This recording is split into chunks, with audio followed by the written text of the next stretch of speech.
justice? What is mercy? Where's the sacred and the holy?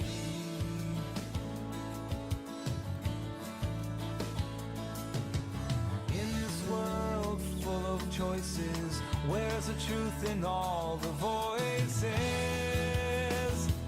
Give me an answer. Don't waste my time. Tell it to me straight. The truth is getting hard to find. I have objections to what I've learned. I have questions and concerns. Give me an answer.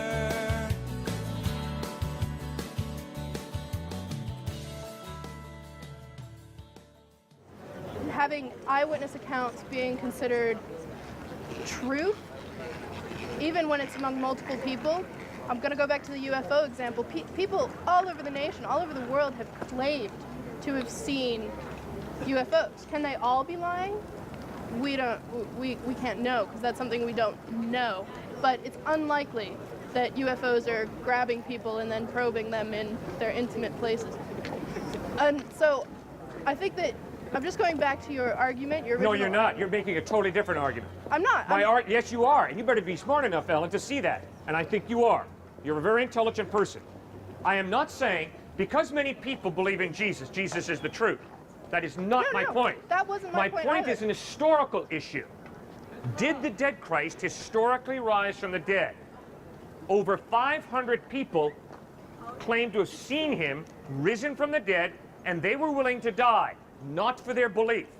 They were willing to die for what they claimed to have seen, the dead Christ risen from the dead. That still doesn't validate it as a historical scientific truth in relation to what you claimed, that when people are willing to die for something that they have seen, large numbers of people, that makes it worth taking evidence. as truth. If But this guy says, I I'm saw saying that this that's man not risen accurate. from the dead, and he's willing to die for what he claimed to have seen, that is powerful evidence that he's speaking the truth. Am I not communicating? Just think it through. Watch the movie Catch Me If You Can. What did Frank Abagnale do? He posed as a Pan Am pilot. He posed as a doctor. He posed as a lawyer. And he was lying. But notice that what he did was he desired the benefits of being a pilot, being a doctor, being a lawyer. There is nothing desirable about being martyred.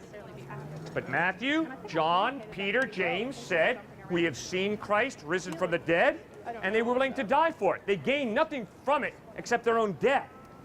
But they insisted, we saw him risen from the dead.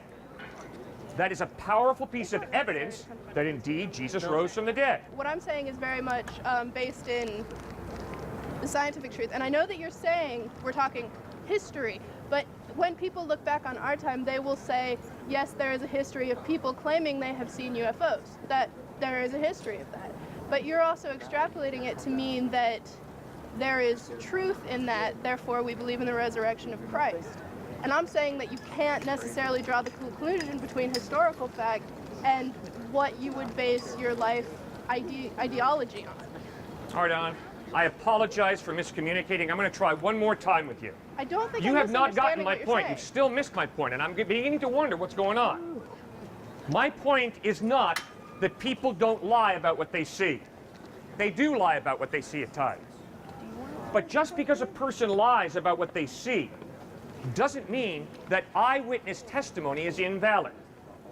Second point, eyewitnesses who saw Christ risen from the dead, if anybody says, I saw something, and they're willing to die holding tightly to the claim, I saw this, that gives tremendous credibility. No, it doesn't. Absolutely, no, yes. No, it doesn't. It gives no You and I credibility. part company there. If this guy says, I saw something and I'm willing to die for the truth that I saw it, that lends great credibility to his claim. No, it doesn't. Just look at Watergate. It Dean, doesn't. Ehrlichman, and Haldeman, three brilliant American lawyers, were not willing to go through too much pain in prison to cover up what they knew to be a lie. People- The Watergate scandal. Come on, just think about it. I am thinking about it, and I understand what you're saying. I will repeat back at you what you're saying, and to verify that I understand it. Thank you, Ellen. I'd appreciate that. People who are willing to die for something that they have seen or claim to have seen Right. are given more validity than Correct. people who perhaps are not willing to die. I understand that. Good. But that act in itself, the I'm willing to die act, does not give it enough validity to consider it a fact that you can base a long chain of other events on. Like religion. Yes, there are people who believe that Christ was resurrected, and that's fine. But we can't state that as a scientific fact just based on eyewitness testimony, no matter how much they're willing to die for it. There are people who are willing to die because they won't get chemotherapy, because they truly think that homeopathy will work. Ellen, you are misdefining science and history very clearly. No. Man, you cannot scientifically prove to me But can you address that my Napoleon, point? I am addressing exactly what you've said. Okay. Here's your breakdown in your thinking. Your breakdown is you always go back to science. Man, you cannot prove anything historically by science. Why? Because science is based on repeating an experiment. If you can't repeat an experiment scientifically, it is not scientific truth. It is impossible to repeat the Battle of Waterloo, the Civil War, the Gettysburg Address, the assassination of Abraham Lincoln, the I Have a Dream speech by Dr. Martin Luther King. It's impossible to repeat those events. But we have- Historical knowledge is different from scientific knowledge. Historical knowledge is based on the trustworthiness of eyewitness testimony. Not necessarily. Scientific knowledge is based on the repeatability of an experiment. We have the death mask of Winston Churchill. We saw the body of Abraham Lincoln when he had a bullet in his head. We have these scientific facts that are then considered to be historical facts. I'm not saying that history and science are exactly the same. I'm just saying that I assume you're going to continue to make claims about belief in God and whether or not you believe that's scientifically provable. Therefore, I'm trying to go back to your original resurrection point and say, and perhaps get you to acknowledge that it is not scientific fact. Man, I just told you.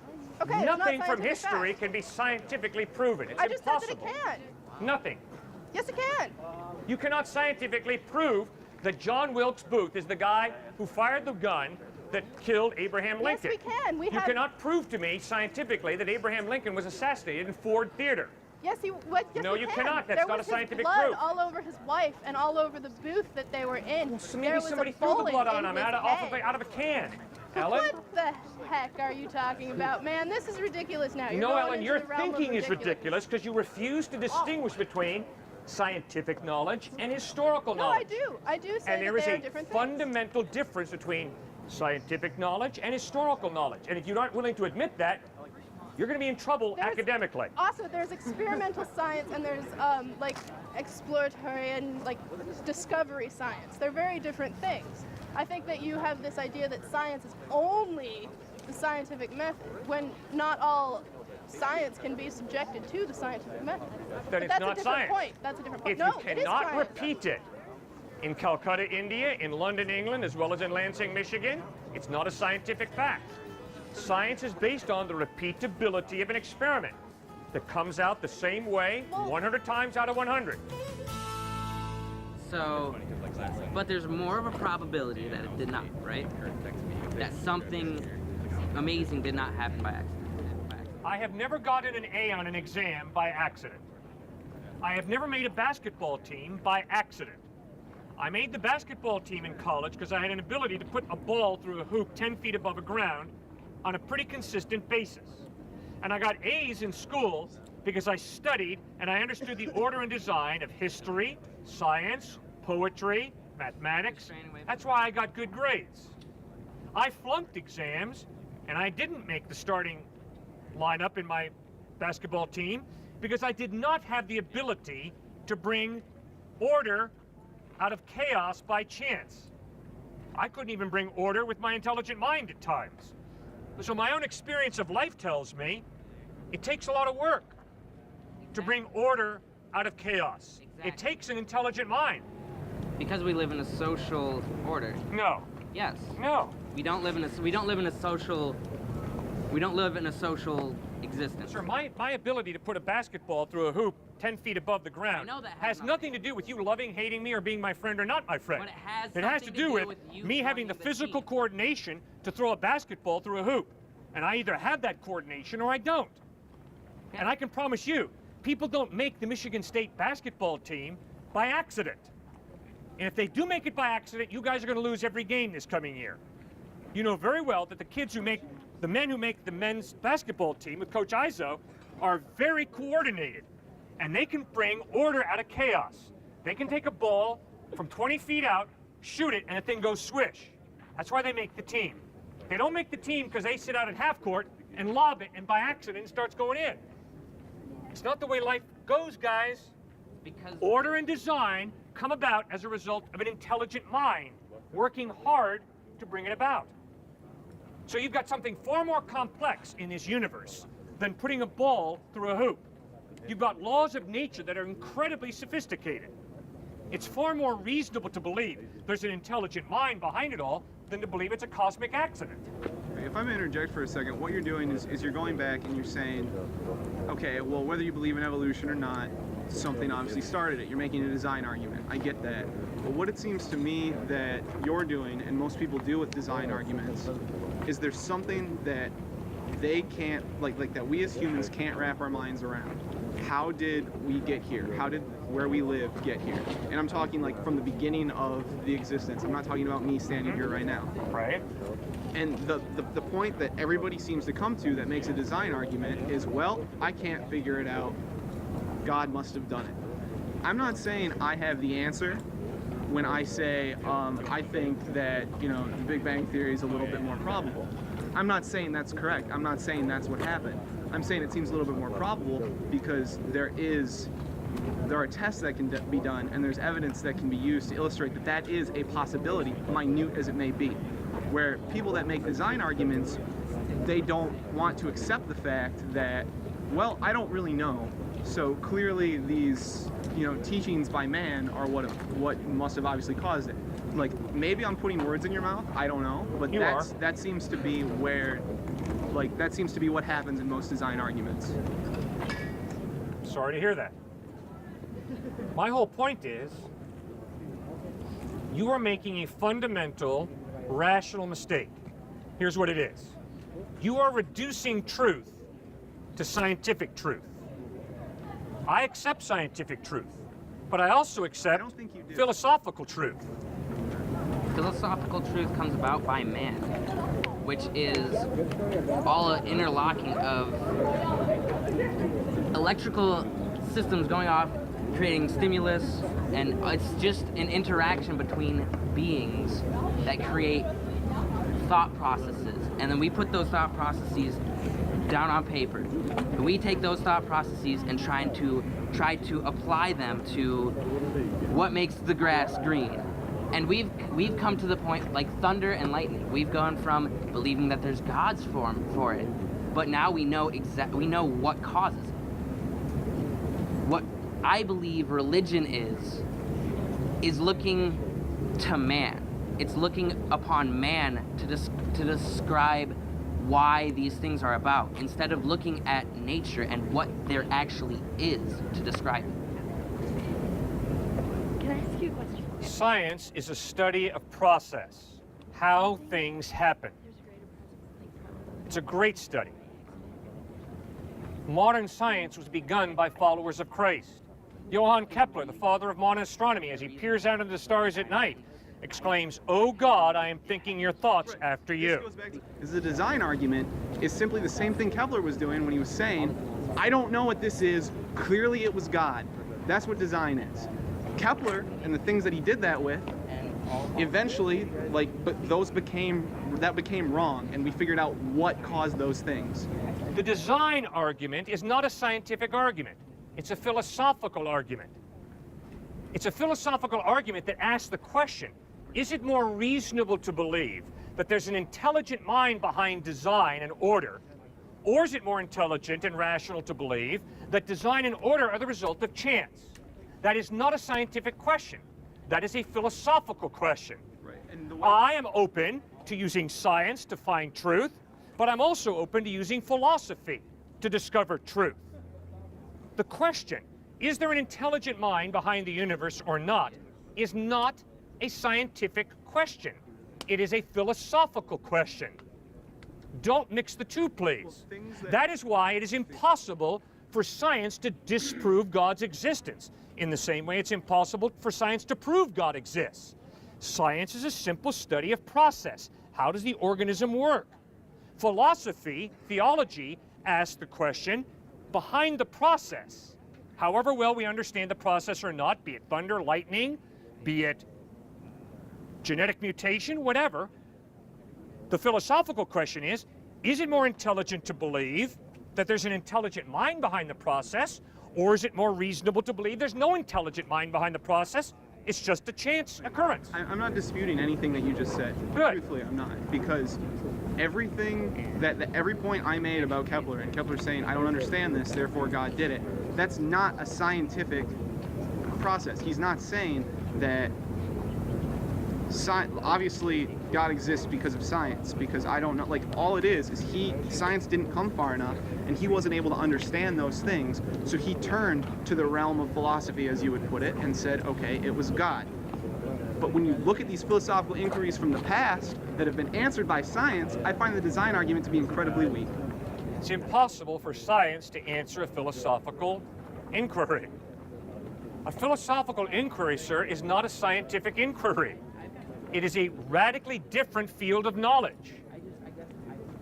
That's why, for you to tell me that because science progressed past Johann Kepler, therefore the design argument doesn't hold, is absurd. Kepler, it's totally absurd.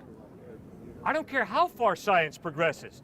You still have this philosophical question, is it more reasonable to believe that there's an intelligent mind behind order and design?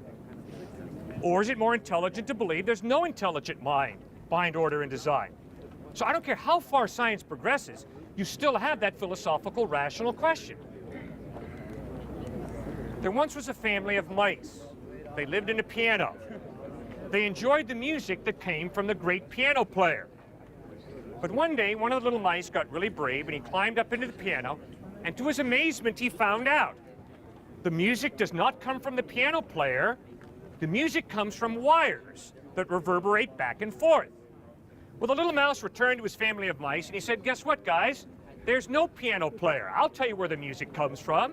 It comes from wires that reverberate back and forth. So the family of mice no longer believed in a piano player. They had a totally mechanistic understanding of their universe. Wires reverberating produced music. Until one day, another little mouse got even braver. And he climbed up even further into the bowels of the piano, and to his amazement he found, no, the music does not come from the wires. It comes from the hammers that strike the wires. That's what produces the music. Well, the little mouse returned to his family of mice, and they redid their scientific theories. They redid their mechanistic understanding of their cosmos. But they still enjoyed the music that came from the piano player. Science is a wonderful, very valuable, precious study of process. It's good. It comes right out of a biblical worldview. A reasonable God created an orderly world and gave us rational minds that we can unlock the secrets of the universe. As Einstein said it, think God's thoughts after him. As Kepler said, and as Einstein said, I want to understand how the Creator did it. So science is great, but the question still remains, is it not more reasonable to believe that there's an intelligent mind behind the process? And I think the answer is obviously yes, but we all have to answer for ourselves, obviously. But I'm pleading with you guys, come on. Designer comes from design. If you see design, you push it back far enough, you meet a designer. Now, Jesus Christ claimed to be revealing this designer in human terms, in a way that you and I, with our limited, finite minds, can begin to understand. The evidence of the way Christ lived, treated people, taught ethically, died, loving and forgiving his enemies, and then rose from the dead, point to his credibility. You can trust Christ to reveal the designer accurately. Love is one solid piece of evidence that God exists, because love goes beyond a chemical reaction. Love goes beyond genetic drive. I don't think it does. No. And not to mention the fact that, love can be any number of other things. We have quantifiable ways to measure what happens to the human brain when love is the characteristic you're describing. Okay, good. There's rationale behind it, is all I'm saying. All right, fine. So if your girlfriend looks you in the face and says, I love you, what is she really saying to you? She has a deep caring and respect for me. A deep caring? Who knows? What is deep caring? I thought all of reality was complex biochemical reactions from your worldview. Well, yes, absolutely. All right. She hasn't. So there's what an your advantage girlfriend to really having me in her means life. is you excite me sexually or in some other way, and I have a biological reaction to you. And we know I try to do that as much as possible. All right. Good. So what's the difference between your girlfriend and a plastic Barbie doll? Different stimulus to activate different parts of the brain. Thank you. But Thank you. Now live that out. That's very well put. You're spot on. it's still the way you're created, the way that you were created. Something between the other person, interacting with them, their stimulus causes different parts of your brain to react, and there can be one subtle difference between her and another person. Yep. That will make you not have that reaction. That's right. You're exactly spot on. If there is no God, all of reality is matter and energy, and all we are is highly biochemical reactions going off in our brains. We call some of them love, we call some of them hate, but they're simply biochemical reactions. There is no such thing as love, which is a free decision to care for someone, even if it hurts me. It's just a name we put to the way Exactly. our Whatever brain you reacts call to the something, stimulus. it's That's just- exactly it's right. just semantics. That's Yeah. exactly right. So, let's say that a young lady's been telling you, I love you, for the past 6 weeks that you've been dating her. Let's say that tonight your dad calls you up and says, son, I've been paying her $1,000 a week to love you. Would you be bummed out in any way? There's a different stimulus added to it. Do you Something believe else. that you can, that one person in that equation, do you believe that you can be genuinely in love with that person, even though that they're faking it the whole time? Basically, do you believe that love always has to come in pairs? I am convinced that you can love your enemy. To love means to actively wish the well-being of your enemy, to pray and to work for the well-being of your enemy. Or I'm convinced you can hate your enemy and try and cut him off at the knees. You choose. And your experience of that free will shows you that you're not just a highly complex biochemical reaction. Although there are chemical reactions, no question about it, there's more to you. There is a personality, there's a you, there's a soul, there's a rational free mind. And you choose whether to forgive or to seek revenge, whether to love your enemy or hate your enemy and destroy your enemy. And guess what? You don't have to do either. And your girlfriend doesn't have to love you. So Part of why you enjoy her love is because she freely chooses to love you. Well, sir, the only way that can exist and be true is if there's more to reality than matter and energy. There's got to be some type of God who creates us with this free will, this rational mind that is free to think on your own. In the Lord's Prayer, Jesus teaches us to pray, forgive us our trespasses as we forgive those who trespass against us. And then Jesus goes on and says, if you forgive men when they sin against you, your heavenly Father will forgive you. But if you do not forgive men their sins, your Father will not forgive your sins. What is forgiveness? Why is forgiveness so important? Forgiveness is acknowledging the other person has sinned. They have done wrong. They have hurt me. Justice cries out, get them back, pay them back. They're in debt to you. Forgiveness is saying, I give up my right to get back from you what you took from me. Forgiveness is saying, I will absorb the hurt that you inflicted upon me, and I will not inflict hurt upon you. Why is forgiveness so important? Because every single human being does wrong at times. We're all sinners. We hurt each other. We destroy ourselves and we destroy each other through control, manipulation, demeaning, degrading each other. And if we're going to build deep relationships, we're going to have to learn to forgive each other. Simon Wiesenthal wrote a book called The Sunflower. Simon Wiesenthal was a young man, Jewish man, And the Nazis stormed into his house, shot his grandmother, and stuffed his mother into a train car filled with other elderly people to take her off to a prison camp. Simon Wiesenthal lost 89 of his family members in the Holocaust. He was put into a prison camp, and one day a nurse came up to him and asked him, "Are you a Jew?" He said, "Yes, I am." She said, "Come with me." And she took him to a dark room. In this room lay an SS soldier. He was wrapped in gauze. There were 2 slits for his eyes, a slit for his nose, and a slit for his mouth. The nurse turned around and walked out. Simon Wiesenthal was left with this SS Nazi soldier, officer, named Karl. Karl began to talk with Simon, recounting his life, how he grew up Catholic, but how he'd gotten into Hitler's Youth Corps and had turned his back on faith in Christ and gone the way of the Hitler Youth Corps. One day, while they were in the Ukraine, some booby traps of some fleeing soldiers killed some of the Nazi soldiers. In an act of revenge, Karl and other Nazi soldiers gathered 300 Jews, put them into a 3-story house, lit it with gasoline, and watched it burn. They stood around the house with their machine guns trained to shoot anybody who tried to escape. Karl looked up to the 3rd story, and there in a window he saw a young father holding his little son, and beside them stood the mother, the wife. Karl said, "I saw the young man with his little boy jump along with his wife, and I shot."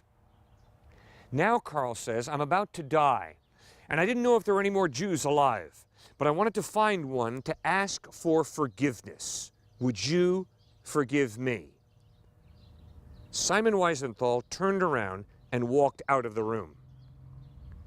After relating that story in the first part of his book, The Sunflower, Simon Wiesenthal, in the second part, tells how he sent this story to many philosophers, theologians, rabbis, ministers, thinkers, asking them, "Did I do the right thing?" The overwhelming majority of people responded, "Of course you did the right thing." Many of them said forgiveness is not real. Others said he doesn't deserve to be forgiven. Others pointed out a very good point, that you have no ability to forgive a man for all of the murdering of Jews that he's done. But I find it amazing that very, very few said, "No, Simon, you should have forgiven him." Forgiveness does not come naturally. Revenge does. And yet Jesus Christ pointed out that God is a God who forgives. God is a God in the business of redemption and reconciliation. And redemption and reconciliation occur after forgiveness occurs. Jesus Christ bled and died on a cross. Why?